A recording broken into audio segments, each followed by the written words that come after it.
I'll try and keep my comments brief, responding to some of the arguments my colleagues made. The first that's required is for this Climate Council to pass a plan that comes back for us to enact.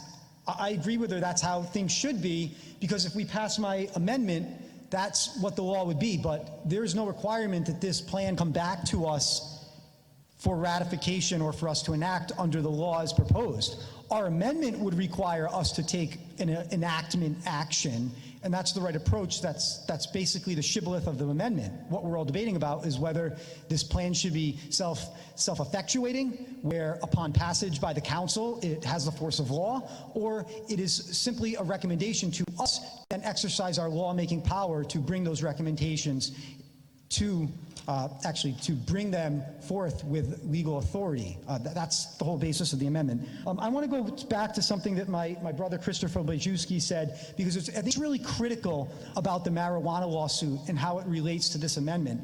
I know we put in a lot of amendments, Mr. Speaker, and with all due respect to my colleague, I think he was speaking on the wrong amendment, because we have another amendment, and that other amendment is forward slash... Well, wait a minute.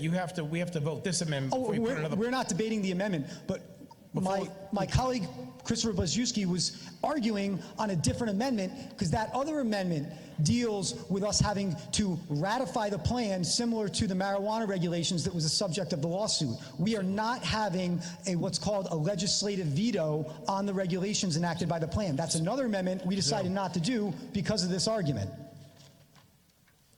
The amendment that we are dealing with today is not subject to the legislative veto arguments brought forth by Governor Raimondo, because it says the plan is simply advisory.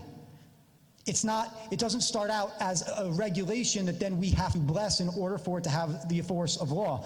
The regulation we're debating is simply making it advisory. So there's no legislative veto argument. You know, my friend, we need to act now. I think we all do agree we need to act now. But that argument is belied by the fact that the first enforceable plan by the council isn't due until December 2025. So why are we rushing? If we have to rush through this, we don't have time for robust public hearings, we can't get the people in the building, we're cutting people short when they try and testify on certain bills. This fundamentally changes the relationship of our people to their government. It shouldn't be rushed through. And the argument that we have to do something now is just undermined by the plain application of the language that they don't have to produce a plan until 2025. So this amendment makes a lot of sense. It's a question of duty. Are we a body that's going to delegate that duty? And there's one more thing I actually want to respond to too, was with the comments that we will exercise oversight. If they get out of whack, we'll pass a law. We have to remember that in order for us to nullify anything that this commission does, it has to pass both houses and sustain a veto. That isn't a sufficient check and balance, respectfully, Mr. Speaker. Many of us in this chamber have lamented over the past years about what's going on in the executive branch. Most of you who are going to vote for this bill have come to me at a certain time and said, what's going on with the PUC, with Deloitte, with DCYF, with UHIP, with the lottery? We didn't do anything about that. We had a hearing once a month, screamed and yelled, as we should, and the executive branch just carried on, did what they wanted to do, sent a couple lackeys into our testimony, into our hearings for testimony, yesed us to death, then just carried on as normal. So the notion that we're somehow going to come in and exercise a veto authority through enacting legislation, it doesn't reflect reality that we've all lived in this state. 30 seconds, please. Thank you, Speaker. To stop this plan or any provision of plan, a bill would have to pass both houses of the General Assembly and then sustain a veto.